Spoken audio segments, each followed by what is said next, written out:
안녕하세요. 인생에도 딩동댕이 있다. 딩동쌤입니다. 오늘은 지난 시간 숨고미에 이어 두 번째 아름다움에 대해 이야기해보고 유한진 시인의 상처가 더 꽃이다 내용 분석 들어가겠습니다. 첫 시간에 아름다움에 대해 이야기하면서 아름다움은 아무나 느낄 수 없는 것이라고 했던 거 기억나시나요? 자연스럽게 누구나 쉽게 별 노력 없이 느낄 수 있는 아름다움도 물론 있겠지만 그런 건 문화적으로나 관습적으로 학습된 것일 가능성이 높아요. 그런 건 배우지 않습니다. 배울 필요도 없죠. 진정한 아름다움은 그것을 볼 수 있는 눈을 가진 사람만이 즐길 수 있는 아주 고귀한 것입니다. 1960년대 강남이 재개발되면서 갑자기 거기서 농사짓던 사람들이 한순간에 벼락부자가 됐어요. 으리으리한 집을 사고 멋진 차를 몰고 다닐 수 있게 됐죠. 집에 그랜드 피아노도 하나 두었죠. 부유한 집의 상징이었으니까요. 갑자기 번 돈으로 피아노는 집에 들일 수 있겠지만 그것을 치고 즐기는 것은 완전히 게임이 달라요. 피아노를 치고 음악을 향유한다는 것은 어릴 적부터 많이 쳐보고 클래식도 많이 들었어야지만 가능한 거예요. 근데 농사만 짓던 사람들이 그거 할 시간 있었겠어요? 없죠. 장식으로만 두는 거예요. 예술의 전당 베를린 필 공연 몇십만 원씩 내고 갈 수는 있어요. 돈은 많으니까. 근데 가서 어때요? 졸아요. 옆에 사람들은 감동의 눈물 흘리고 있는데 지루해하면서 핸드폰 하고 있어요. 왜요? 저게 얼마나 대단한 음악인지 모르는 거예요. 귀가 있어도 못 듣는 거죠. 예술은 그런 거예요. 철저하게 훈련받은 사람만이, 그런 향유의 경험이 많은 사람만이 느낄 수 있는 겁니다. 그래서 부자들이 자식 교육에 그렇게 몰두하는 거예요. 그런 게 한이 되니까 자식이라도 유학 보내고 악기 가르치는 거예요. 너라도 그런 예술을 향유할 수 있는 사람이 되라고. 그럼 여러분들이 지금 이 나이에 해야 할 일이 뭘까요? 네, 많이 보고 많이 듣고 많이 경험해야 하는 거예요. 그 과정이 곧 훈련이고 내 안목을 높이는 길입니다. 알겠죠? 좋습니다. 그럼 두 번째 아름다움, 우아미에 대해 살펴보겠습니다. 이 그림 모르는 사람은 없겠죠? 네, 모나리자입니다. 근데 이거 보고 아름다움을 느끼는 사람 있나요? 솔직히 저도 잘 모르겠어요. 근데 그건 우리의 문제인 거예요. 보는 눈이 없는 거죠. 루브르 박물관 가면 사람들이 우글우글해서 가까이서 볼 수가 없대요. 그 정도로 대단한 작품인데 우리한테는 아무 감동을 주지 못하죠. 반성합시다. 어떤 평론가는 이렇게 말하더라고요. 모나리자가 아름다운 이유는 황금 비율을 정확하게 따르고 있어서라고. 황금 비율은 1대 1.618인데 이게 자연에만 있는 비율이라고 해요. 그래서 우리가 이 황금 비율을 따르고 있는 작품을 볼 때 자연스러움을 느끼는 거래요. 밀로의 비너스상인데요. 이것도 놀랍게도 황금 비율을 따르고 있습니다. 작가가 의도했는지 안 했는지는 잘 모르겠어요. 애플 로고 있잖아요. 그 로고 디자인도 황금 비율을 따르고 있대요. 그래서 어느 기자가 디자이너를 인터뷰했다죠. 어떻게 로고를 황금 비율에 따라 그릴 생각을 했냐고. 근데 그 디자이너가 뭐라고 했게요? 황금 비율이요? 그게 뭐죠? 우연히 만들었는데 그렇게 됐다는 게 참 신기하기도 하고, 한편으로는 황금 비율이기 때문에 아름답다고 하는 것도 하나의 해석일 뿐이라는 생각도 드네요. 벨라 하디드라는 슈퍼모델인데요. 세계 최고의 미인으로 평가받는다는데 이분의 비율을 다 따져봤대요. 그랬더니 놀랍게도 황금 비율에 다 가깝다는 거예요. 눈 같은 경우는 99.9%에 가깝다고.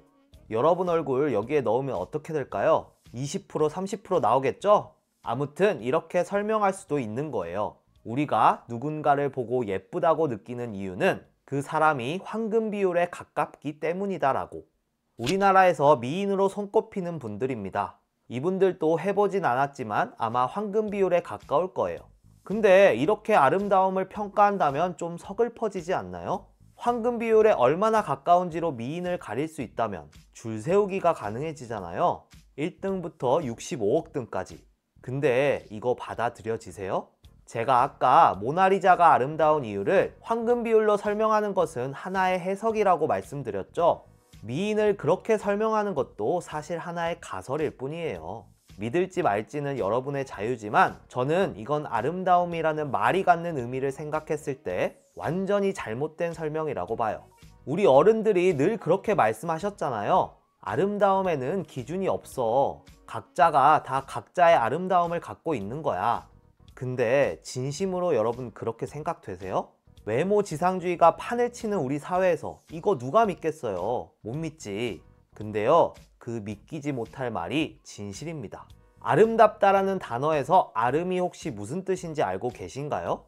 한 번도 생각 안 해보셨죠? 아름이라는 단어는 놀랍게도 나라는 뜻이에요. 그럼 아름다움은 무슨 뜻이 되나요? 나다움이 되겠죠? 아름다움은요, 나다운 거예요. 여러분 얼굴이 다 다르듯이 여러분은 다 다른 존재들입니다.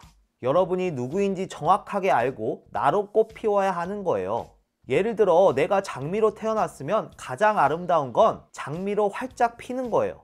근데 사람들이 코스모스를 좋아한다고 해서 나는 장미인데 코스모스처럼 꾸미고 흉내내면 어떻게 되겠어요? 코스모스를 어설프게 흉내내는 장미가 되겠죠? 그 모습을 보면 아름다울까요? 아름답지 못하죠. 왜요? 나다운 게 아름다운 거니까요. 더 슬픈 건 뭔지 아세요? 내가 어떤 꽃인지도 모른 채 피지도 못하고 죽는 거예요. 내가 누군지도 모른 채 다른 사람들 흉내만 내고 유행이라고 대세라고 따라만 다니다가 죽는 거죠. 여러분은 여러분이 어떤 사람인지 알고 있나요? 나로서 예쁘게 꽃 피울 준비를 하고 계신가요? 아름다웁시다 우리. 첫 시간에 아름다움은 아무나 느낄 수 있는 게 아니고 볼 줄 아는 눈을 가진 사람만 느낄 수 있다고 했었죠. 그러면서 킬패스를 보고 와 예술이다 라고 느낄 수 있으려면 축구를 어느 정도 해보고 좋아해야 한다고 했었습니다. 기억나세요?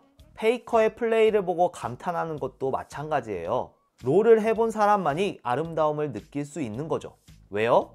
그게 얼마나 힘들고 대단한 건지 아니까요. 그 상황에서 그 패스가 들어가려면 정확하게 그 각도로, 그 강도와 속도로 패스해야만 가능한데 그걸 해내니까 아름다운 거죠. 이런 아름다움을 우리는 우암이라고 부릅니다. 이상과 현실이 조화되어 있는 상태로부터 느껴지는 아름다움이라고 적혀 있는데요. 어렵게 생각할 거 없습니다. 아주 이상적인 상태, 완벽한 상태인 그 무엇을 보고 느끼는 아름다움이라고 보시면 됩니다. 황금 비율을 정확하게 따르고 있는 그림이나 조각을 보고 느끼는 아름다움, 연예인을 보면서 느끼는 아름다움, 킬패스나 환상적인 드리블을 보면서 느끼는 아름다움, 페이커의 감탄스러운 플레이를 보면서 느끼는 아름다움, 이런 것들이 모두 우암이라고 할 수 있습니다. 아주 완벽하고 이상적인 상태니까요. 이해됐나요? 혹시 이것 말고도 우암이를 느꼈던 경험이 있나요? 있다면 댓글로 남겨주세요. 같이 느껴봅시다. 이것들 말고도 자연을 보면서 느끼는 아름다움도 우암이라고 할 수 있습니다. 예로부터 자연은 이상향이자 완전한 곳으로 여겨졌어요. 특히 조선의 선비들은 자연의 완벽한 이치가 담겨져 있다고 생각했죠. 인간이 제일 불완전하고 허접해요. 그러니 수양을 해야 합니다. 선비들은 자연에서 그 롤모델을 찾았던 거예요. 소나무를 소나무 자체로 보지 않았어요. 소나무 안에 담긴 특성에 주목했죠. 소나무는 사시사철 푸르잖아요. 그래서 변치 않는 마음, 의리, 충성심을 상징하는 것으로 봤죠. 아니, 더 정확하게는 소나무 안에 그 이치가 담겨져 있다고 봤어요. 그러니 그 소나무를 잘 관찰하고 연구해서 그 이치를 배우고 본인의 것으로 삼고자 했어요. 이걸 조금 어려운 말로 경물치지라고 하는데요. 이런 성리학적 발상은 자연을 완전하고 완벽한 존재로 그리고 있었기 때문에 가능했습니다. 선비들에게 자연은 그런 것이었어요. 그러니까 맨날 시에 자연 얘기가 나오는 겁니다. 자연을 자연 그 자체로 보면 조선시대의 시조는 거의 이해하기가 어려울 거예요. 자연이 갖는 특성에 주목하셔야 합니다. 아무튼 선비들에게 자연은 완전한 이상향이에요. 그러니 아름답죠. 됐나요? 이때의 아름다움도 우암이라고 할 수 있겠죠? 또 다른 경우는 뭐가 있을까요? 우리가 드라마나 영화에서 감동받았던 장면을 한번 잘 떠올려 보세요. 가족애나 연인 간의 사랑이 느껴지는 장면이거나 따뜻한 배려와 정이 넘치는 장면 아니었나요? 그런 것들도 어쩌면 우암일 수 있어요.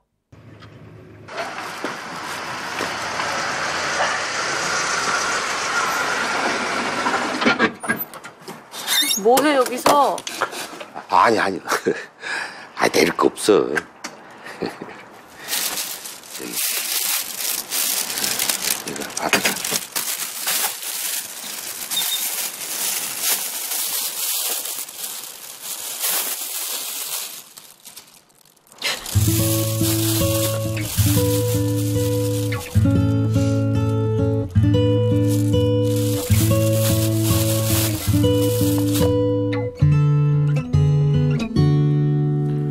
그대여 아무 걱정하지 말아요. 우리 약은 거기도 팔어. 노래하 신림동에 약국 있어. 그대 아픈 기억들 끝나. 모두 네가 그대여 받아라. 그대 가슴에 깊이 묻어버리고 고기라도 한 번씩 사서 먹어. 얼마 안 해. 그건 나 학생 식당서 그 500원짜리 사서 먹지 말고 고기라도 한 번씩 사서 먹어.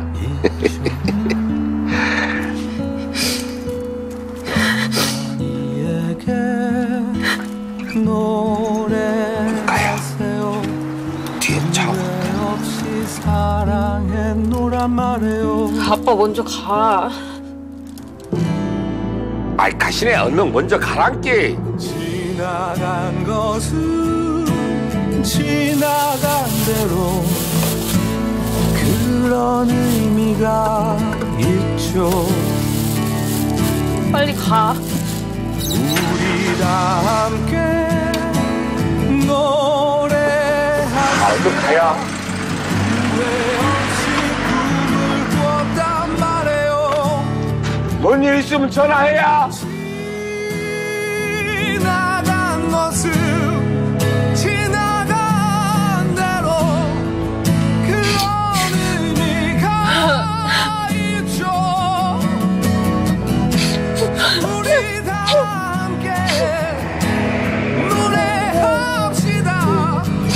후회 없이 꿈을 꿨단 말해요. 새로운 꿈을 꾸겠다 말해요. 평소 무뚝뚝하고 화만 내던 아버지가 딸이 기숙사에 들어가는 날 약이랑 용돈을 챙겨주는 장면입니다. 드라마를 보신 분은 아시겠지만 티격태격 맨날 싸우던 부녀지간이거든요. 근데 사실은 누구보다 딸을 걱정하고 생각하는 아버지라는 게 이 장면을 통해서 드러납니다. 우리 아버지들이 다 그래요. 사실은 걱정인데 그걸 화로 표현하세요. 이놈의 계집애야, 지금 몇 시야? 어? 밤늦게 들어오지 않는 딸이 걱정돼서 잠을 못 자고 있던 아버지가 딸이 들어오면 이렇게 화를 냅니다. 사실은 딸에게 화가 난 것이 아니죠. 걱정이 된 거예요. 근데 이걸 들으면 어때요? 딸도 화가 나죠. 뭐가? 나도 성인인데 내가 내 맘대로 놀지도 못해? 이렇게 나와요. 그럼 뭐 이 기집애야? 하면서 싸움이 나는 거예요. 그래놓고 나중에 또 후회하십니다. 괜히 딸한테 화만 낸 것 같아서요. 이게 뭐예요 정말. 걱정은 걱정으로만 표현합시다 제발. 알겠죠? 아무튼 이런 가족 간의 사랑이 나오는 장면에서 감동을 느끼는 것도 우암이라고 할 수 있어요. 사랑이 넘치는 아주 완전한 상태, 충족되어 있는 상태라고 할 수 있으니까요. 여기서 뭐가 더 필요하겠어요? 이거면 충분하지. 영화나 드라마에서 사랑이 단골로 나오는 이유도 바로 이런 이유에서예요. 세상과 갈등하고 싸우다가도 결국 사랑으로 극복되고 해소되는 그런 이야기들은 사실 이렇게 말하고 있는 거예요. Love wins all. 사랑을 경험해 본 사람은 다 알아요. 다른 것은 더 이상 필요하지 않다는 걸. 충만해지는 경험, 그래서 더 이상 필요한 것이 없는 완전한 상태, 그것이 사랑입니다. 우리가 그런 사랑에 감동받는 것은 바로 이런 이유에서입니다. 이해됐나요? 교과서로 가봅시다. 오늘은 유한진 시인의 상처가 더 꽃이다 라는 시를 구체적으로 분석해 보겠습니다. 어린 매화나무는 꽃 피느라 한창이고 400년 고목은 꽃 지느라 한창인데, 어린 매화나무와 늙은 매화나무, 즉 고목이 대조되고 있네요. 어린 매화나무는 젊음, 새로움이라는 이미지를 갖고 고목은 늙음, 낡음이라는 이미지를 갖고 있어요. 일반적으로 사람들은 어떤 걸 좋아하죠? 새로운 걸 좋아하죠? 신제품 사고 싶어 하지 구형 사고 싶어 하는 사람 없잖아요.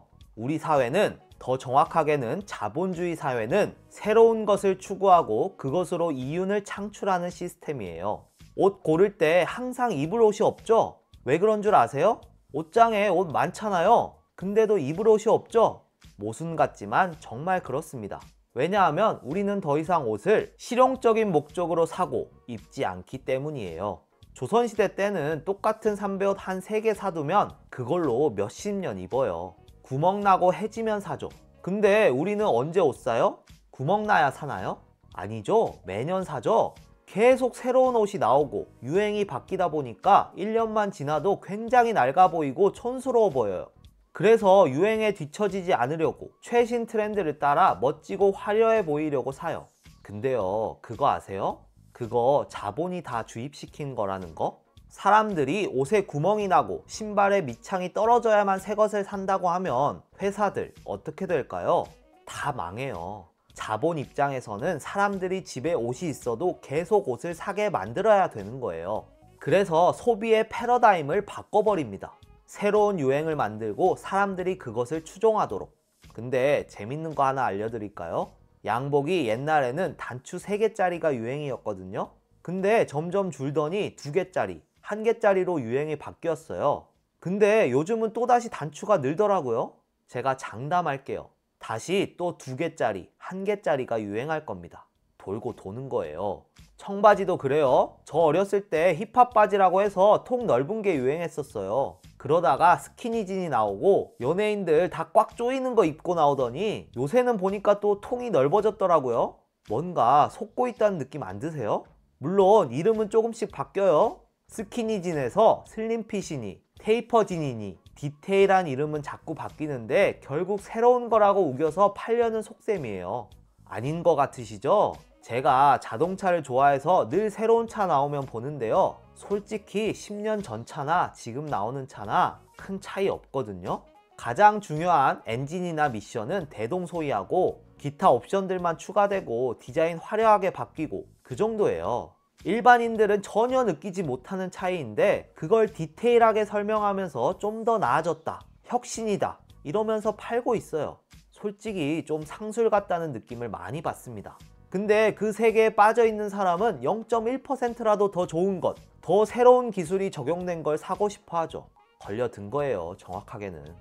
이처럼 우리 사회는 새로움을 추구하고 늙음과 낡음은 무가치한 것으로 여기고 죄악시해요. 안티에이징이니 하면서 노화를 지연시키는 화장품에 열광하는 것도 다 같은 맥락이죠. 근데 늙음과 낡음을 다르게 표현하면 경험과 깊이거든요. 그런 것들의 가치에 대해서 조금 생각해 볼 필요가 있어요. 할머니나 할아버지는 여러분들처럼 스마트폰을 능수능란하게 사용할 줄은 모르시지만 수많은 경험을 갖고 계세요. 경험에서 배우는 것들이 있거든요. 좋아하는 사람이 나를 좋아하지 않는 것 같을 때 어떻게 해야 하는지, 싸운 친구와 화해하고 싶은데 어떻게 해야 하는지, 선생님이나 부모님께 잘못을 고백해야 할 때 어떻게 해야 하는지, 이런 것들은 인터넷으로는 배울 수 없는 것들이거든요. 직접 부딪혀서 배우든지 어른들에게 배워야 하는 거예요. 근데 아무도 그렇게 하지 않아요, 지금은. 이제 어른들에게 배우려는 아이들이 없어졌습니다. 완전히 불신해요, 서로를. 저는 굉장히 심각하게 생각하는데 여러분은 어떨지 모르겠네요. 아무튼 길게 돌아왔는데 일반적으로 사람들은 새로운 것을 선호하는데 시에 나온 구경꾼들은 어때요? 고목에 더 몰려서 있죠? 왜 고목에 사람들이 몰려 있을까요? 그것을 푸는 것이 이 시를 이해하는 핵심입니다. 그 밑에 보시면 이제 고목의 상처들이 쭉 나열되어 있어요. 꺾이고 구부러지고 휘어졌대요. 갈라지고 뒤틀리고 터지고 또 튀어나왔대요.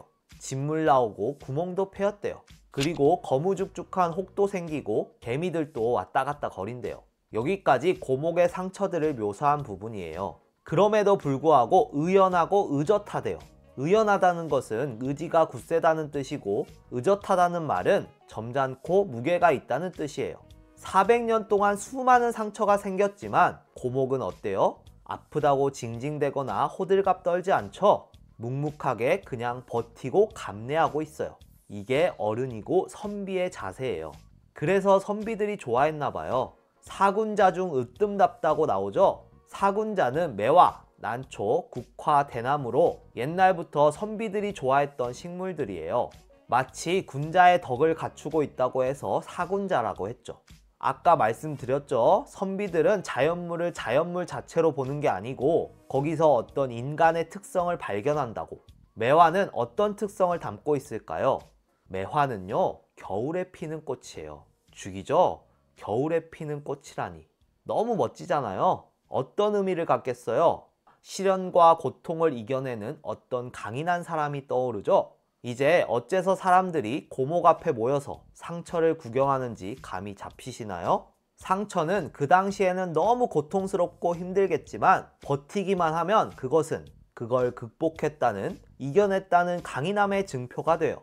시에도 나오죠. 상처 깊은 이들에게는 훈장으로 보이는가. 고목의 상처를 고통을 이겨낸 증표처럼 보는 거예요.